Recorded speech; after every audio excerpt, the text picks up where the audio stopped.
महाप्रभु कह रहे ना, पारासर सुर इंद्र कलप कामिनी मन फंद्या।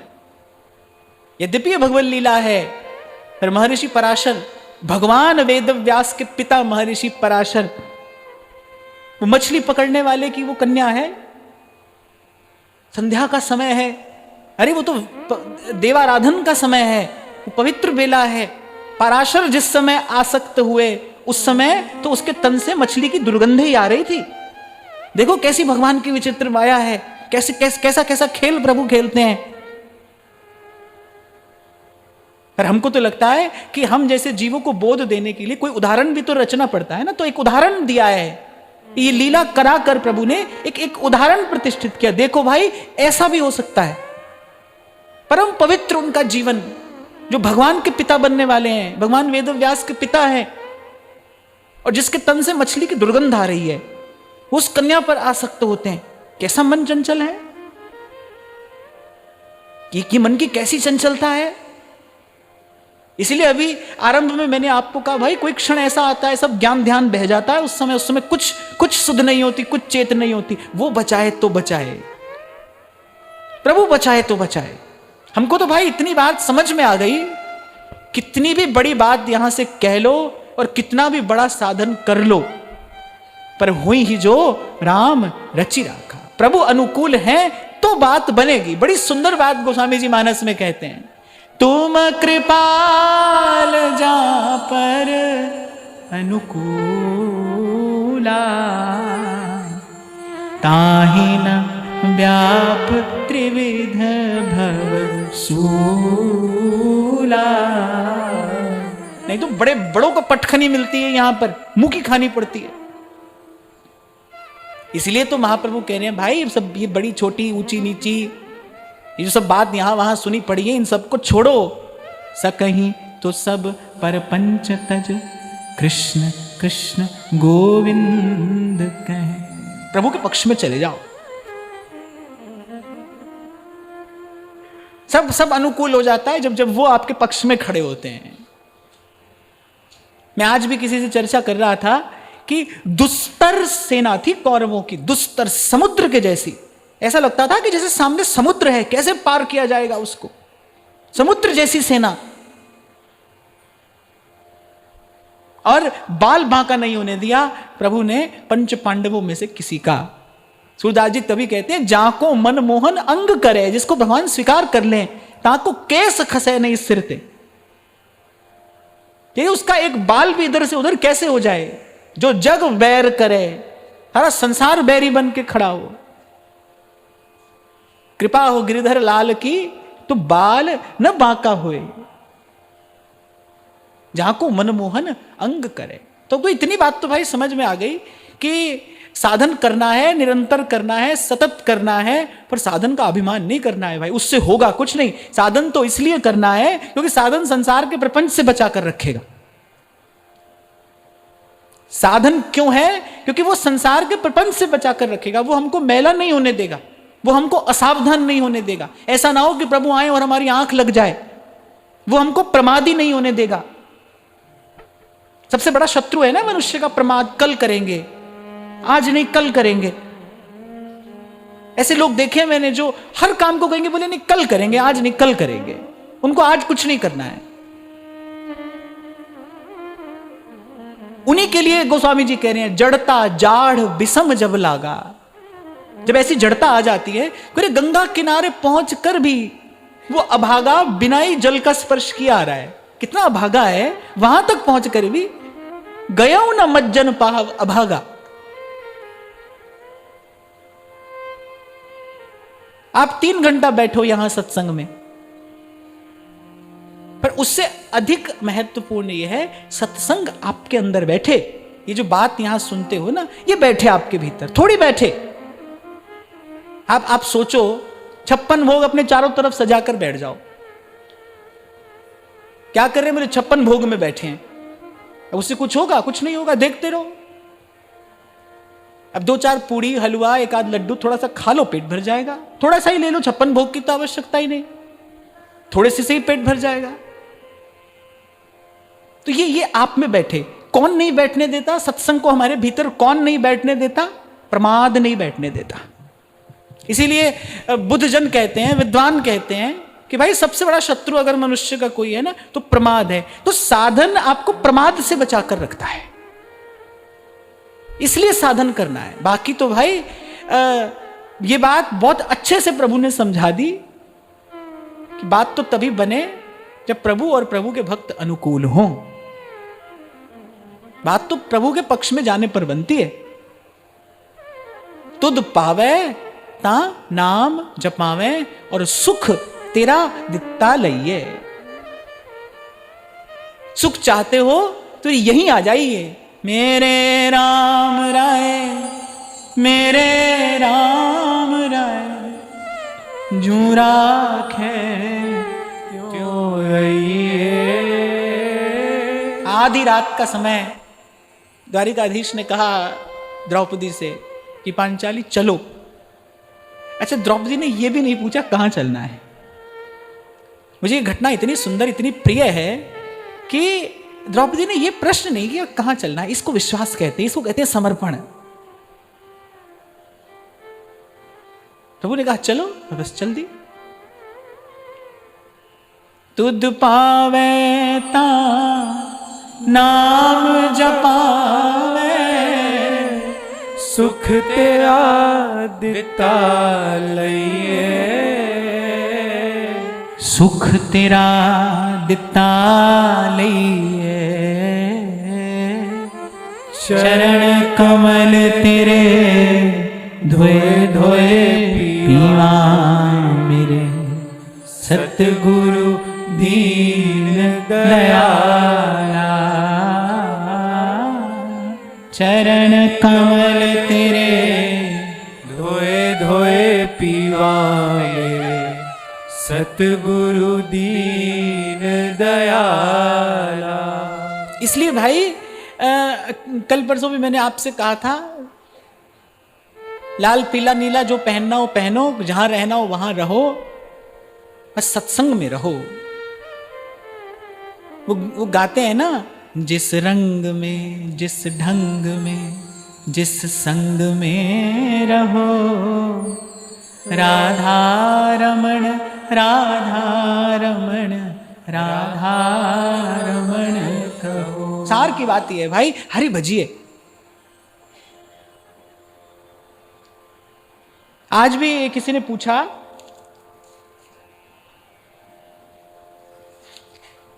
कि बहुत दुविधा बनी रहती है कि भजन मार्ग ठीक है या गृहस्थ। ये तो दुविधा की कोई बात ही नहीं, क्योंकि प्रश्न ही ठीक नहीं है। मार्ग तो एक ही है और वो भजन का मार्ग है। बात यह कि यहां रहकर, वहां रहकर, कहीं रहकर। और मुझे लगता है ये सब उत्पात बुद्धि का है। ये सब उत्पात सत्संग के अभाव के कारण है। ये सब बुद्धि का उत्पात है और कुछ नहीं है। मार्ग तो एक ही है भाई, जीव का मार्ग एक है। कल मैंने आपसे कहा था ना कि ये जो आंख से दिखाई पड़ रहा है, ये है थोड़ी, दिख रहा है। ना सतो विद्यते भावो, ना भावो विद्यते सतः। ये भगवान की माया है। सांप को रस्सी दिखाती है, रस्सी को सांप दिखाती है। जो है सो दिसत नहीं, जो दिसत सो ना ही। क्योंकि मन में बड़ी दुविधा है। और फिर नीचे एक और बात लिखी है, संसार में मन नहीं लगता और भजन सत्संग प्राप्त नहीं है और भागवत जी का प्रचार करना चाहता हूं। जिसने भी पूछा है ना भाई, मैं अपनी ओर से आपको एक बात कहूं, ये जो मन में हलचल है ना, ये बस इसके कारण है। ये जो आप कहते हैं ना, मैं प्रचार करना चाहता हूं, क्या होता है धर्म का प्रचार? क्या होता है? ये शब्द ही ठीक नहीं है। मत विचार आदि का प्रचार होता है, धर्म का प्रचार नहीं किया जाता है। संकल्प धर्म के प्रचार का नहीं होना चाहिए, संकल्प धर्म के पालन का होना चाहिए। संकल्प जीवन में धर्म को धारण करने का होना चाहिए। जब आप धर्म को धारण कर लेते हैं ना, तब प्रकृति आपका मार्ग स्वतः प्रशस्त करती चली जाती है। जब आप धर्म को धारण करते हैं, जब धर्मानुकूल आचरण आप करेंगे, सेवक जी महाराज कह रहे ना, देहु कृपा कर बुद्धि प्रकाश। जब धर्म का आचरण कोई करता है ना, तो उसकी बुद्धि में विवेक का विमल प्रकाश होता है। उसके उर अंतर में ज्ञान प्रकट होता है। फिर कोई प्रश्न नहीं होता। तो मैं तो कहूंगा कि बाकी सब अपनी जगह पर रहने दीजिए, लेकिन ये जो प्रचार की बात आपने कही ना, एक बार इसको हटाकर धर्म के प्रचार के करने के संकल्प के स्थान पर धर्म का पालन करने का संकल्प अपने भीतर लाइए। धर्म को धारण करने का संकल्प हो, पहले धर्म का पालन किया जाता है। तो कहीं भी रहो, कैसे भी रहो, राधा रमण राधा रमण राधा रमण कहो। पर आश्चर्य नहीं है भाई, यही उत्पात तो बुद्धि करती है। इसी को छोड़ने के लिए तो ध्रुवदास जी कह रहे हैं, सकल सयानप छाण भज दुर्लभ है यह बात। सकल सयानप, ये बुद्धि की चतुराई है ना। अच्छा, बड़ी ओछी बुद्धि है, ओछा ही विचार उसमें आता है। इसीलिए यहां पर मूल्य जो है, मूल्यवान जो है, बुद्धि नहीं है, मूल्यवान यहां श्रद्धा है। बड़े बड़े पंडित लोग हैं, वो जीवन भर माथा पच्ची करते हैं, बड़ी बड़ी पुस्तकें ग्रंथ रच देते हैं। अब सब वैष्णव आचार्यों ने अपना अपना मत रखा। अब महाराज जी उसके बाद एक विद्वान ने ग्रंथ रख दिया, उसका नाम है खंडन खंड खाद्य। अब एक व्यक्ति दूसरे के सिद्धांत का खंडन कर रहा है, दूसरा तीसरे के कर रहा है।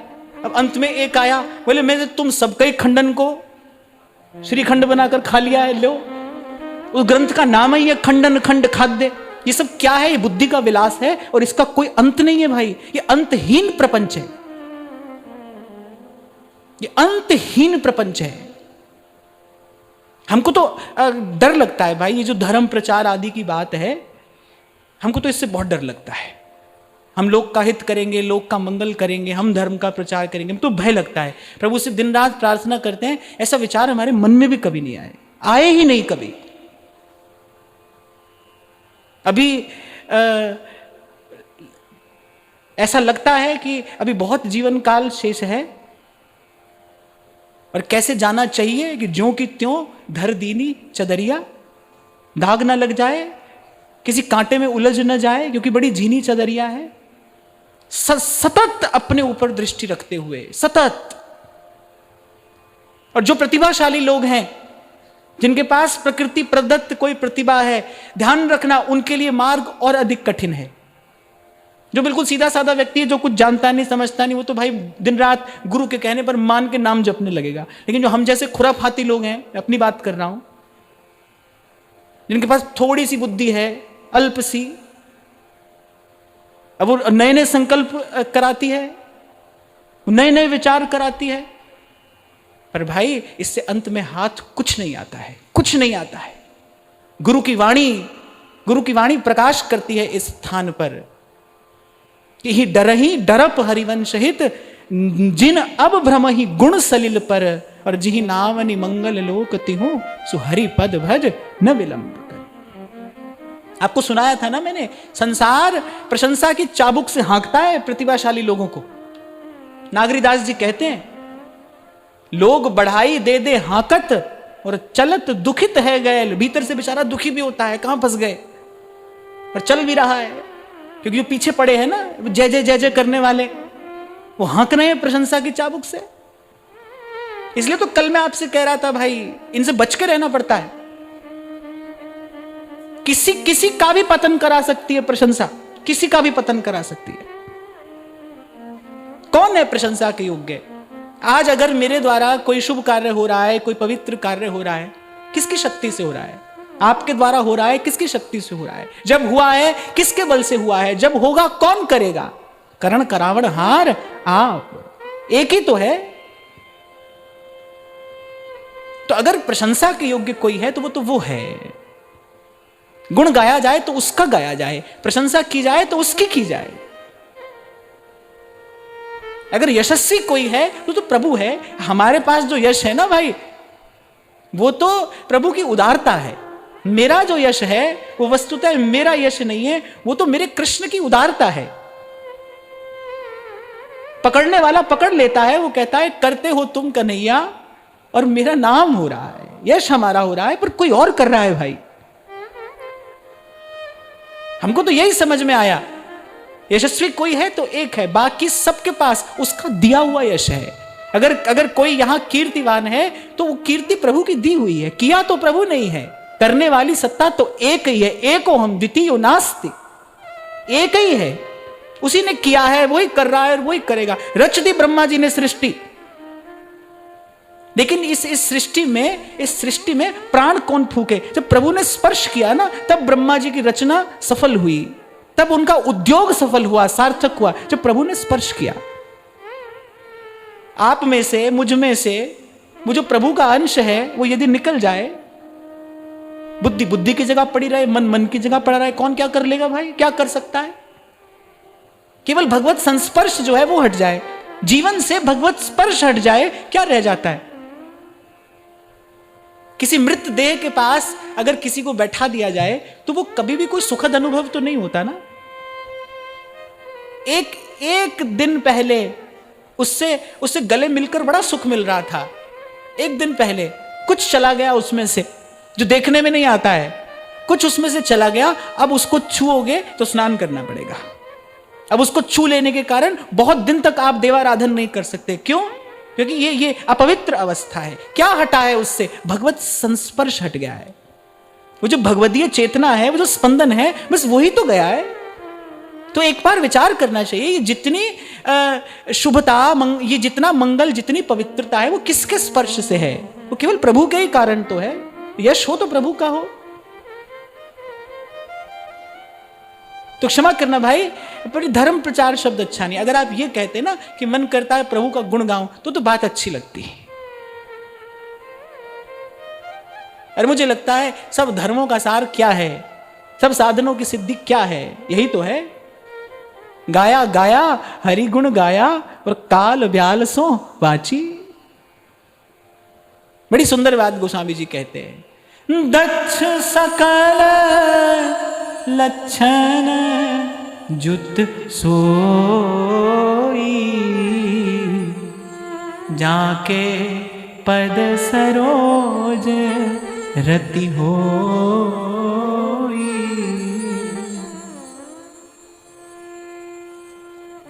तो इससे बचाकर रखना स्वयं को, और साधन बचाएगा इससे। अगले छंद में सेवक जी महाराज यही बात कहते हैं, राधा वल्लभ भजत भज भली भली सब हो,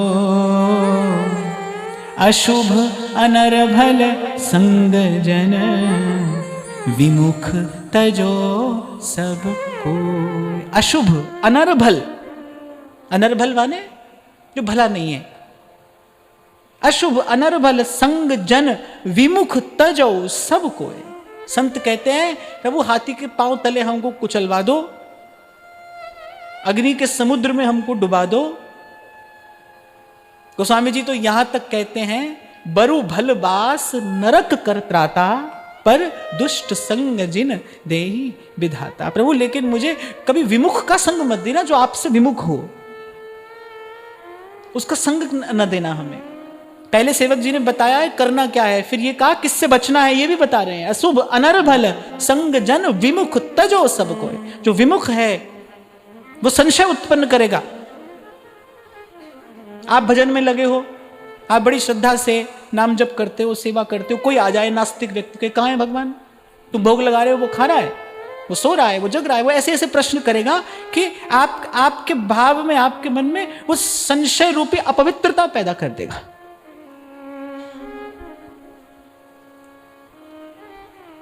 इसलिए दूरम उपाय है, अपने आप को बचा कर रखना चाहिए। साधन बचा कर रखेगा, बाहरी दृष्टि से भी बचा कर रखेगा, और साधन आपको भीतरी बल भी देगा। उस दिन हमने बहुत विस्तार से चर्चा की ना कि ना कहने के समय आप ना कह सकें। अनेक अनेक बार आप लोगों ने प्रश्न किया है, घर के प्रति, व्यवहार के प्रति आपका एक कर्तव्य है, उसका पालन करिए, लेकिन एक सीमा तक, एक सीमा तक। घर के लिए करना है, पर घर के लिए मरना नहीं है। वो जो परिवार है उसके लिए करना है, जो कर्तव्य है वो करना है, पर उन्हीं के लिए करते करते मर नहीं जाना है। एक सीमा है उसकी, आपने अपना कर्तव्य पालन किया। और ये तो ऋषि मुनियों की व्यवस्था को न समझने के कारण, उसका आदर ना करने के कारण आज जीवन में इतनी विकृति आ गई ना, आज ये ढांचा इतना विकृत हो गया। हमारे यहां तो बड़ी सुंदर व्यवस्था थी, पहले ब्रह्मचारी रहे, फिर गृहस्थ का पालन करे, लेकिन गृहस्थ का पालन कब तक करे? एक सीमा तक, उसके बाद वानप्रस्थ हो जाए, और फिर एक समय तो ऐसा आए जब संन्यास्त हो जाए। वो राजा हो, वो कोई सेठ साहूकार हो, वो कोई विद्वान हो, पंडित हो, पर सबके लिए एक व्यवस्था है। देखो कितनी सुंदर व्यवस्था है। बोले जन्म कोई कैसे भी ले, पर मरता था तो साधु होकर ही मरता था, संन्यास्त होकर ही जाता है, संत होकर ही जा रहा है वो यहां से। तो ये तो हमारे ऋषि मुनियों की प्राचीन परंपरा है। ये तो उनकी आचार संहिता है। एक समय तक अपने कर्तव्य का पालन करना है। इसलिए मैंने कहा कि घर के लिए करना है, पर घर के लिए करते करते मरना नहीं है, मर नहीं जाना है। मरना तो भजन करते करते ही है, मरना तो भजन सेवा करते करते ही है। अपने कर्तव्य का पालन करिए, एक नियत दूरी बनाकर रखिए। जहां ना कहना है वहां ना भी कहिए, लेकिन वो ना कहने का बल कहां से आएगा? ना कहने का बल भजन से आएगा। भजन करोगे तो आपकी आत्मा में बल बढ़ेगा। भजन नहीं करोगे तो भेड़ बकरी की तरह हांकेगा संसार आपको। जहां ले जाएगा आप चले जाओगे, आपको जाना पड़ेगा, क्योंकि ना कहने की सामर्थ्य नहीं है। ना कहने की सामर्थ्य नहीं है। हमसे भी कहने वालों ने बहुत कहा था। लोगों का काम होता है, वो बकते हैं अपनी अपनी मन भाई बात, कि आप तो एक एक पुत्र हो, माता पिता का कुछ ऋण होता है, ऐसा होता है, वैसा होता है। तो ये सब बात सुनने को मिलेगी। पर भाई हमको तो एक बात समझ में आती है कि को न काऊ सुख दुख कर दाता, निज कृत कर्म भोग सब भ्राता। जीव का कल्याण अपने कर्म से होता है। जीव का कल्याण करने वाला वो स्वयं है। कोई किसी का कल्याण नहीं करता, करा ही नहीं सकता। कैसे करा लेगा? और अगर होता है, अगर कोई और विधि है, तो फिर प्रहलाद जी के चरित्र में नरसिंह भगवान एक बात कहते हैं कि जब प्रहलाद जी ने कहा ना कि यद्यपि प्रभु आपके हाथों मेरे पिता को मृत्यु मिली है, तो मेरे पिता का कल्याण होने में कोई संशय नहीं है, पर मैं फिर भी चाहता हूं कि आपकी इस पर कृपा दृष्टि हो, मेरे पिता का उद्धार हो जाए, मेरे पिता का कल्याण हो जाए। तो भगवान ने कहा कि प्रहलाद, जिस कुल में तुम्हारे जैसा पुत्र जन्म लेता है, भगवान कह रहे हैं उसकी 21 पीढ़ियों का उद्धार हो जाता है। श्रीमद् भागवत में ऐसा कहा है भगवान ने अपने मुख से। एक एक भक्त कुलम पवित्रम जननी कृतार्था और वसुंधरा पुण्यवती चतेन। नहीं तो भाई सच्ची बात तो यह है, यहां कौन किसकी मां है और कौन किसका बाप, कौन मां है, कौन बाप है, कौन बेटा है। अपने आत्म स्वरूप में स्थित हो जाने के बाद फिर कौन सा संबंध है, कैसा संबंध है। और इस भूल में तो बिल्कुल नहीं पड़ना चाहिए कि पुत्र कल्याण कराएगा। अपना कल्याण कराने के लिए ही तो भगवान ने मनुष्य का जन्म दिया है कि अब अपना कल्याण कराओ। ये सामर्थ्य भगवान ने अपना कल्याण कराने के लिए तो दी है। जो अपना कराता है वही किसी का करा देता है। सतरती स लोकांस तारयति। अपना कराइए। तो इसलिए अपने कर्तव्य का पालन करना है, लेकिन सावधान होकर करना है। ये छोटी सी बात काम की है, ले जाना अपने साथ। घर के लिए करना है, पर घर के लिए मरना नहीं है। करते करते मर नहीं जाना है। वो काम कभी खत्म थोड़ी होगा, कभी नहीं होगा। वो तो एक के बाद दूसरा विवाह होता है। आप देखो और पीछे चलो, बालक के होते ही अनंत अनंत कामनाएं ही तो जन्म लेती है। बालक जन्म नहीं लेता है, अनंत कामनाओं का जन्म होता है। अब इसका पालन पोषण होगा। आजकल तो अच्छे स्कूल में एडमिशन कराना हो तो माँ बाप के लिए युद्ध लड़ने जैसा है। बड़े बड़े शहरों में देखते हैं हम कि अच्छे स्कूल में बच्चे का एडमिशन कराना है तो वही माँ बाप के लिए युद्ध करने जैसा है। फिर ये हो जाए, फिर वो हो जाए। अब बालक हुआ, अब नौकरी लगे, अब काम धंधा बने, अब उसके बाद विवाह हो जाए, विवाह होते ही एक और बालक हो जाए। ये कुचक्र कभी थमेगा? ये कभी रुकेगा? ये तो कभी भी नहीं रुकेगा। इसलिए पहले से आपके शब्दों में अगर मैं कहूं, there should be an exit plan.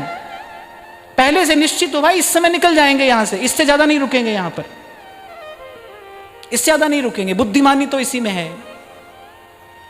और जब आप ये निश्चित कर लेंगे ना, इस समय निकल जाएंगे, ये आपके लक्ष्य की पवित्रता भी बताता है। ये बताता है कि आप ईमानदार हैं, आप सच में निकलना चाहते हैं। नहीं तो साधु संतों के पास जाके उनका समय खराब करते, महाराज जी क्या करें, थोड़ा भजन हो रहा है, हो नहीं रहा। तुमको करना ही नहीं है, तुमको करना ही नहीं है। जिसको करना है उससे हो भी रहा है, कि क्यों नहीं हो रहा, कैसे नहीं हो रहा। अगर कृपालु दयालु प्रभु के होते भजन न हो, फिर क्या प्रभु की कृपा और करना है। प्रभु की दया का फल यही तो है कि जीव भजन करता है। जिसको करना है वो कर रहा है और उससे हो भी रहा है। आपको करना ही नहीं है।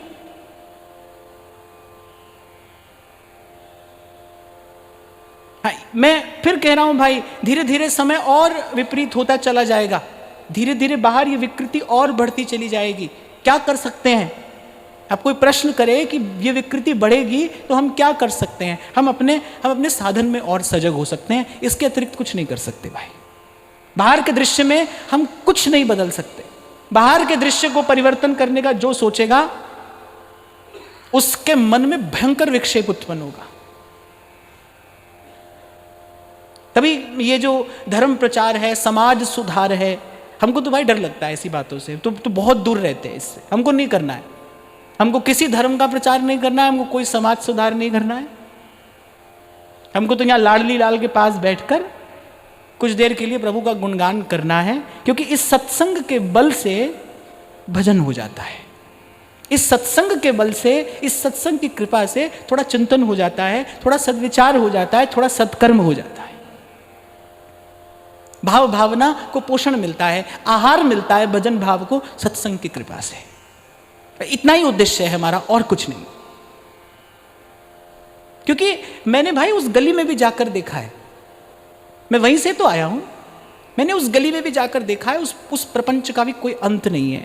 वो भी बढ़ता ही चला जाता है और एक दिन प्रभु से बहुत दूर ले जाकर आपको पटक देता है। फिर जहां आकर आपके हिस्से में पश्चाताप आता है कि इत व्यवहार न उत परमार्थ, न व्यवहार साधा और न परमार्थी साध पाए। हमको उस दशा में नहीं पहुंचना है।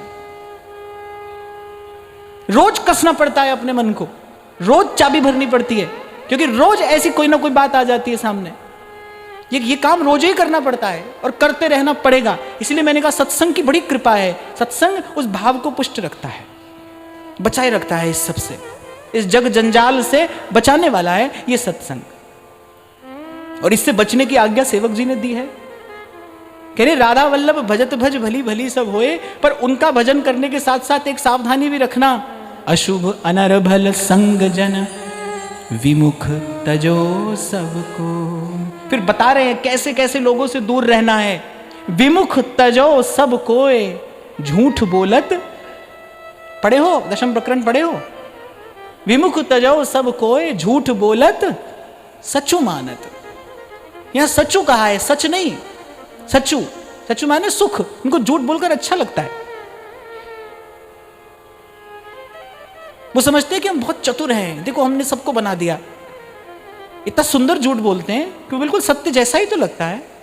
कह रहे ऐसे जनों से तो बहुत दूर रहना। झूठ बोलत सचु मानत, जिनको अर्थात एक और भी इसका जो गहन अर्थ है वो ये है कि जो मिथ्या का व्यवहार करने में ही सुखी हैं, माने जो संसार में लिप्त रहकर सुखी हैं। कल हम चर्चा कर रहे थे ना, बहुत लोग ऐसे हैं जिनको खाने पीने सोने में बड़ा सुख है। उनसे पूछो कैसा चल रहा है, खूब आनंद है, खा रहे पी रहे सो रहे, बड़ी मौज है, बड़ा आनंद है। भजन ना करने की पीड़ा, ये तो बड़ी अनमोल निधि है भाई। भजन ना करने की पीड़ा ही तो भजन कराती है। वो जो भजन ना कर पाने की पीड़ा है, वो जो वेदना है, वही तो शक्ति बनती है, वही सामर्थ्य बनती है, वो भजन करा देती है ही कहां? भजन ना कर पाने की पीड़ा कहां है? घर संसार के लिए सब रो रहे हैं।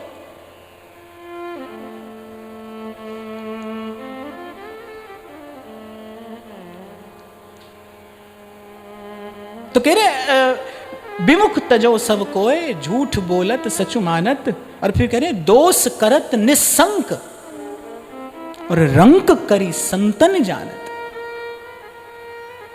कह रहे निशंक होकर अनुचित व्यवहार करते हैं, निशंक होकर गलत काम करते हैं, माने उनको कोई खेद नहीं है कि हम गलत करते हैं। अरे दोष करत निस्संक और रंक करी संतन जानत। और संतों को तो भिक्षुक समझते हैं, रंक करी संतन जानत, संतों को भिक्षुक समझते हैं। और क्षमा करना भाई, धन का, यौवन का मद ऐसा ही है, ऐसा करा देता है। वो व्यक्ति गलत पे गलत, गलत पे गलत करता चला जाता है। एक गणित ऐसा है जिसमें माइनस माइनस प्लस होता है ना, पर यहां नहीं होता है भाई। एक गलत काम दूसरे गलत काम से ठीक नहीं होता है। यहां एक गलत काम दूसरे की तरफ धकेलता है, दूसरा चौथे की तरफ धकेलता है, और फिर इस दुष्चक्र में फंस जाता है जीव। इसी को कर्म का कुचक्र कहते हैं।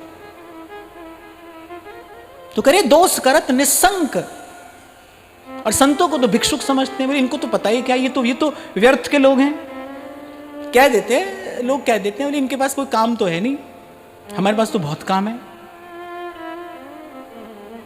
इनके पास कोई काम तो है नहीं। आपको शायद मैंने सुनाया था ना, बहुत साल पहले की बात है।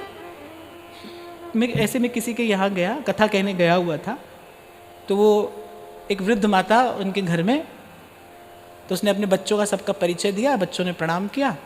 एक बालक को बोली ये तो अब डॉक्टरी की पढ़ाई कर रहा है, और इसका अभी अभी इंजीनियरिंग कॉलेज में एडमिशन हुआ है। और जो तीसरा बोली बिल्कुल नालायक है, बोली ना पढ़ता है ना लिखता है, बोली इसको तो आप ले जाओ।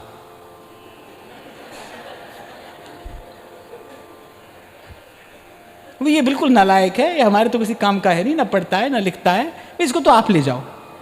तो मैंने कहा हम नालायकों की टोली इकट्ठी कर रहे हैं। मैंने मन में सोचा, मैंने कहा देखो भाई, ये इसने हमको घर बुलाया है, तो अप्रत्यक्ष रूप से ये हमको क्या बता रही है, भाई तुम तो नालायक लोग हो, तुम ना पढ़ने के ना लिखने के, तुम तो नालायक हो, निठल्ले हो, निकम्मा हो, नकारा हो, तुम ले जाओ इनको। तो संसार का जो दृष्टिकोण है ना, वो बता रहा हूं मैं। जो आपका पर्सपेक्टिव है, जैसे आप देखते हो, वो बता रहा हूं मैं। सेवक जी महाराज कह रहे हैं रंक करी संतन जानत। फिर अगला शब्द बता रहे हैं अभिमानी, गर्विष्ठ, लोभ, मद, मत्त, अगाधा। मैंने कहा ना, धन का, यौवन का जो मद है वो करा देता है ऐसा। धन के मद में, यौवन के मद में, बल बुद्धि के मद में व्यक्ति स्वयं को सर्वज्ञ, सर्वविद, सर्वस्व समझने लगता है। कोई आश्चर्य की बात नहीं है ये। मैंने तो बहुत सुना है, घर में कोई आता था, क्या करते हो बेटा? अब मैं कहता था मैं सेवा कर रहा हूं। नहीं वो तो ठीक है, करते क्या हो? ये तो सब चलो ठीक है, करते क्या हो? भजन करते हैं। नहीं ये तो ठीक है, करते क्या हो? उसके लिए तो ये सब व्यर्थ का काम है। हाँ, पर मैं पहले भी कह चुका, आज फिर कह रहा हूं कि एक बार करके बताइए। आपको जो ये इतना व्यर्थ का काम लगता है ना, एक बार करके बताइए। लोहे के चने चबाना आसान है भाई, पर पवित्र आचरण युक्त जीवन जीना कठिन है। आपका आचरण पवित्र रहे, आपके जीवन में सद्भाव बना रहे, आपसे सत्कर्म होता रहे, ऐसा जीवन जीना कठिन है। लोहे के चने चबाना आसान है, ये सबके वश की बात नहीं है। इसीलिए मैं कहता हूं भाई, संसार से हार कर मत आओ। वो सोचेगा आप हार गए और भाग गए। संसार को जीत कर आइए। और संसार को जीता के जाता है किससे? संसार को जीता जाता है विवेक से। विवेक से जीता जाता है संसार। अभी मैं आपसे कह रहा था, दुस्तर सेना कौरवों की कैसे जीते पांडव। शकुनी कहता था ये बात, कहता था कि मुझे सारे संसार में अगर भय लगता है तो एक इस वासुदेव कृष्ण से लगता है। इसकी बुद्धि से मुझे बड़ा भय लगता है। ये जाने कब क्या सोचे, कब क्या कर दे। कैसे परास्त किया भगवान ने कौरवों को? बुद्धि से ही परास्त किया। ऐसे ही ये जो कौरवों से युक्त ये दुस्तर सेना है ना, भीतर भी तो है, एक महाभारत चल रहा है ना भीतर, एक देवासुर संग्राम भीतर भी तो चल रहा है। देखो, देवासुर संग्राम की बात आई तो एक बड़ी सुंदर बात स्मरण आ गई, आपको बताता हूं कि जब देवासुर संग्राम, जब मंथन होना आरंभ हुआ ना, समुद्र मंथन, तो देवता लोगों ने सबसे पहले भगवान ने आज्ञा दी कि जाओ तुम वासुकी का मुख जो है ना उस ओर से जाकर वासुकी को ग्रहण करो। दैत्य को कहा तुम पूंछ की तरफ चले जाओ। अब दैत्यों ने कहा सांप की पूंछ तो बड़ा अशुभ अंग होती है। भगवान हंसने लगे, बोले सांप कौन सा शुभ होता है? बोले बड़ा अशुभ अंग होती है सांप की पूंछ तो। और फिर असुरों ने सोचा कि हम कोई कम है जो हम पूंछ की तरफ जाएं। भगवान ने कहा अच्छा चलो ठीक है, अब आप मुख की तरफ चले जाइए, ये बेचारे इनको बेचारों को पूंछ की तरफ आने दो। अब भगवान जानते थे कि हम जो निर्णय लेंगे ये जो असुर हैं ये उससे विपरीत दिशा में सोचेंगे। अब भगवान ने बुद्धि से काम किया। पहले कहा भाई हम मुख पकड़ेंगे, हम वासुकी का मुख पकड़ेंगे। दैत्यों ने कहा क्यों हम पकड़ेंगे? भगवान ने कहा तुम पकड़ो। उनको पकड़ा दिया। अब क्या हुआ, जब मंथन होता था तो वासुकी के मुख से वो जो उसकी श्वास प्रश्वास थी वो भयंकर विषैली थी, सब निस्तेज हो गए असुर। अब भगवान मुस्कुरा रहे हैं। तो आधा तेजहीन तो भगवान ने असुरों को तभी कर दिया। ऐसे ही महाभारत के युद्ध में भी श्री कृष्ण ने अपनी बुद्धि से ऐसे ऐसे निर्णय लिए और लिवाए और पांडवों को विजय दिलाई। तो भाई जो दुस्तर संसार है ना, इसीलिए संत कहते हैं कि लड़ झगड़ के मुक्ति नहीं है। किस किस से लड़ोगे, कहां तक झगड़ोगे, किस किस से उलझोगे? यहां तो युक्ति से मुक्ति है, इसको विवेक से जीता जाता है। हार कर बचकर भागकर नहीं आना। और गुरु के ज्ञान में ऐसी सामर्थ्य है, गुरु के ज्ञान में ऐसी सामर्थ्य है, वो आपको विजय श्री दिला सकता है। गुरु आपको ले आएगा धर्म की छांव में। और यतो धर्मस ततो जयः, यहां धर्म है वहां जीवन की जय है।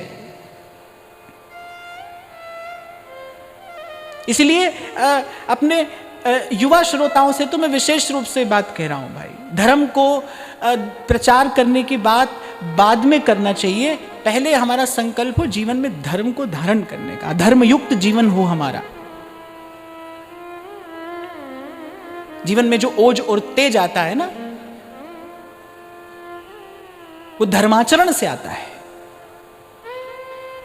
हम कहते हैं ना अमुक व्यक्ति के मस्तक पर तेज है, कह देते हैं ना अमुक व्यक्ति के मस्तक पर तेज है। मस्तक पर तेज होता है, मस्तक पर तेज तो क्रीम से भी आ जाता है। ऐसी बढ़िया बढ़िया क्रीम आती है, मस्तक पर तेज तो उससे भी आ जाता है। मस्तक पर तेज होता है ना जो बुद्धि है ना, जब उस बुद्धि में सेवक जी कह रहे हैं देहु कृपा कर बुद्धि प्रकाश, जिसकी बुद्धि में विवेक का प्रकाश होता है ना, वो तेजस्वी है। मस्तक का तेज अर्थात जो बुद्धि में विवेक का प्रकाश है, उसे मस्तक का तेज कहा जाता है। इस चक्कर में कई लोग तेजस्वी बन गए, मस्तक के तेज के चक्कर में। इसलिए मैंने कहा बताऊं कि मस्तक का तेज क्या होता है। इसका तेज नहीं, ये तो कहीं से भी आ जाएगा, कुछ और बात हो रही है। पर क्या है ना, संसार केवल शब्द पकड़ता है और उसके पीछे चल पड़ता है। संसार केवल शब्द पकड़ता है और बस उसके पीछे चल पड़ता है। और आप गुरुजी से शब्द का अर्थ पूछने चलो तो गुरुजी कहेंगे ए जैसा कहा है वैसा करो। पर यह बात सोच समझ कर कही गई है। बुद्धि में जो विमल विवेक है उसका प्रकाश होता है, वो छलकता है आपके आभा मंडल में, उससे पहचाना जाता है कि विवेकी व्यक्ति है। जब सब विषय विलास विरागा, गोस्वामी जी कह रहे हैं ना, कब जानना चाहिए कि अब जीव जाग गया है, जब सब विषय विलास विरागा। और आज आरंभ में ही मैंने कहा विषय से विलास कब होगा, जब तत्व की दृष्टि से संसार को देखोगे, तब संसार से विरक्ति होगी, तब विषय से उपरति होगी। तो कह रहे अभिमानी गर्विष्ठ लोभ मद मत अगाधा। और फिर अंत में कह रहे हैं दुष्ट परिहरो दूर भजत भज श्री हरि राधा। कह रहे भाई न तो उनसे कोई वाद विवाद करना, न उनसे कोई तर्क कुतर्क करना, न उनको समझाने का प्रयास करना। दुष्ट परिहरो दूर, बोले दूर से ही उनका त्याग करके, और भजत भज श्री हरि राधा, दूर से ही उनको प्रणाम करके, प्रणाम करना चाहिए। गोस्वामी जी ने सबसे पहले खल वंदना की है मानस में। ये जितने दुष्ट हैं पहले मैं इन सबको प्रणाम करता हूं, मुझ पर कृपा करें। दुष्टों ने पूछा कैसे कृपा करें, बोले हमसे दूर रहना, बस यही कृपा हम पर करना कि आप हमसे दूर रहना, आपकी यही कृपा हमको चाहिए। सबसे पहले खल वंदना की, भाई आप हमसे दूर रहना, दूर से ही हम पर कृपा करना। तो कहिए दुष्ट परिहरो दूर निरंतर संग करना है किसका? सब अनन्य साचे सुविध सबको हो निज दास, सुमिरन नाम पवित्र अति दरस परस अघनास। और दूर रहना है किससे? अभिमानी गर्विष्ठ लोभ मद मत्त अगाधा। घोर रजोगुण ले आता है कोई व्यक्ति कभी कभी थोड़ी देर के संग से आपके जीवन में, घोर रजोगुण।